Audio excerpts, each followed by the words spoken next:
नमस्कार। आज हम नजर डाल रहे हैं 25 अगस्त 2025 यानी सोमवार को भारतीय शेयर बाजार में क्या-क्या हुआ। हमारे पास जो जानकारी है उसके आधार पर समझेंगे कि बाजार क्यों चढ़ा या गिरा और निवेशकों के लिए क्या खास बातें रहीं। बिल्कुल।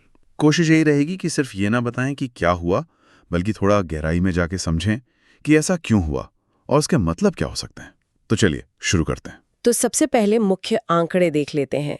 सोमवार को बाजार बंद तो बढ़त के साथ हुआ। हाँ, अच्छी क्लोजिंग थी। सेंसेक्स करीब 329 अंक ऊपर 81,636 पर बंद हुआ और निफ्टी वो भी 98 अंक बढ़कर 24,968 पर। और निफ्टी के लिए खास बात ये रही कि वो 25,000 के बहुत करीब पहुंच गया, हाँ, दिन में छुआ भी था उसने 25,000 का लेवल। लेकिन वहां टिक नहीं पाया, थोड़ी रुकावट दिखी। सही कहा, वो 25,000 का स्तर एक मनोवैज्ञानिक लेवल है।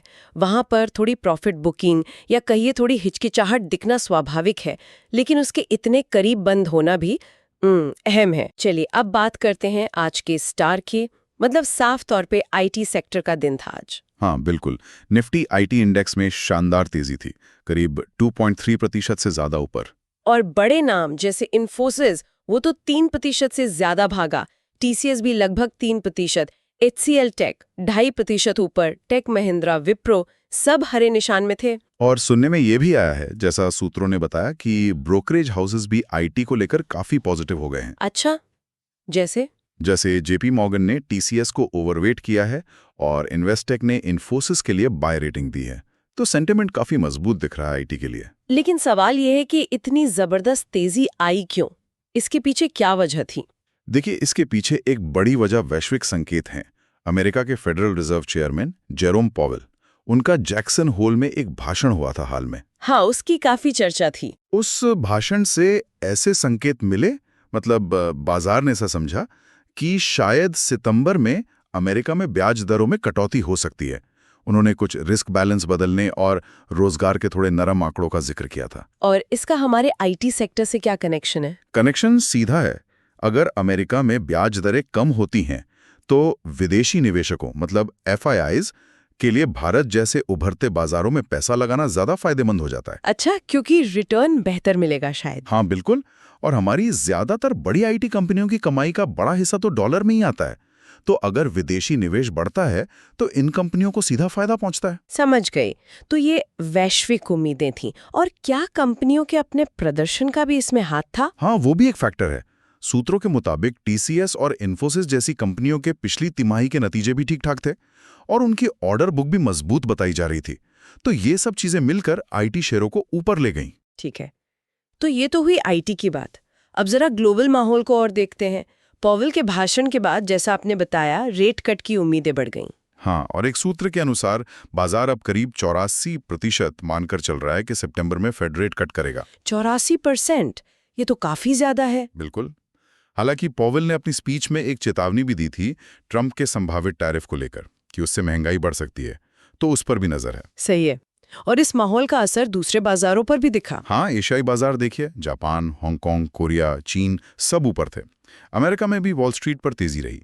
तो कुल मिलाकर मूड थोड़ा पॉजिटिव था। तो भारत के लिए इसका क्या मतलब हुआ? विदेशी पैसा आने की उम्मीद? हाँ, एक तो वो कम अमेरिकी ब्याज दरें हमारे बाजार के लिए अच्छी खबर होती हैं, लेकिन साथ ही वो ट्रंप टैरिफ वाला मामला एक चिंता भी है, खासकर जब उसकी डेडलाइन शायद 27 अगस्त नजदीक आ रही है।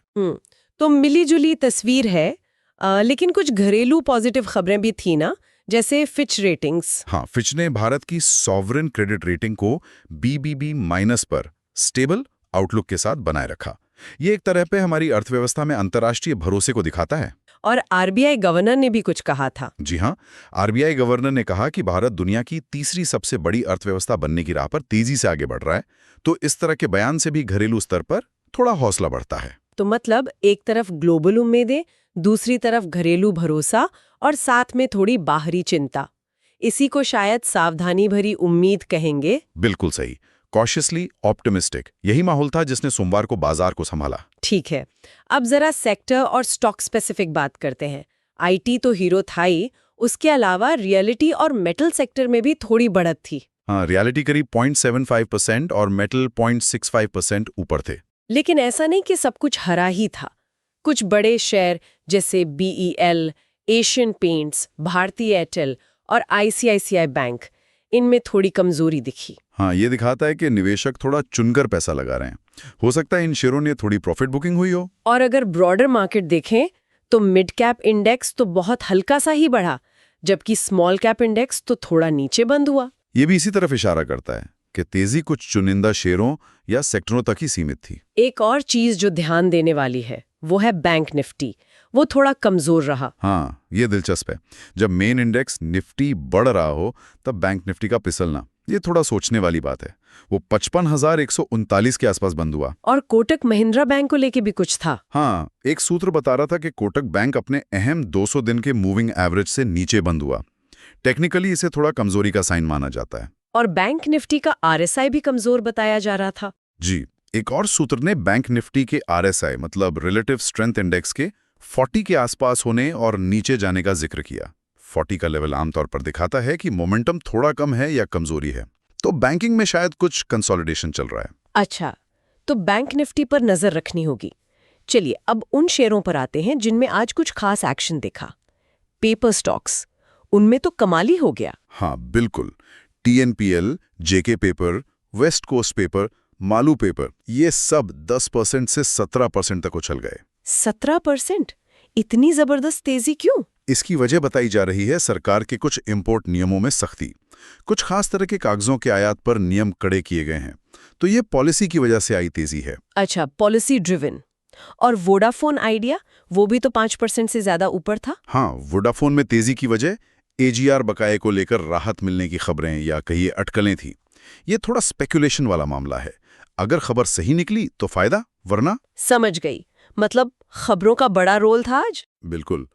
और भी कई शेयर थे, जैसे हुंडई मोटर इंडिया, उनकी रेटिंग क्रिसिल ने AAA रखी तो शेयर 5% तक चढ़ा। ACMA 16 भी 7% ऊपर था, फंड जुटाने की खबर पर। येस बैंक में भी तेजी थी, क्योंकि RBI ने SMBC बैंक को हिस्सेदारी बढ़ाने की मंजूरी दे दी। और माजागॉन डॉक को भी सबमरीन वाले प्रोजेक्ट की खबर से फायदा हुआ। तो ये सब अच्छी खबरें थीं, लेकिन कुछ नेगेटिव खबरें भी थीं शायद। हाँ, जैसे गोकुलदास एक्सपोर्ट्स, वो टेक्सटाइल कंपनी है, उसका शेयर 7% तक गिर गया। वजह वही ट्रम्प टैरिफ की 27 अगस्त की डेडलाइन का डर। ये टैरिफ का मामला तो अभी चलेगा लगता है। लगता तो है। और रिलायंस पावर, रिलायंस इंफ्रा, ये शेयर भी गिरे।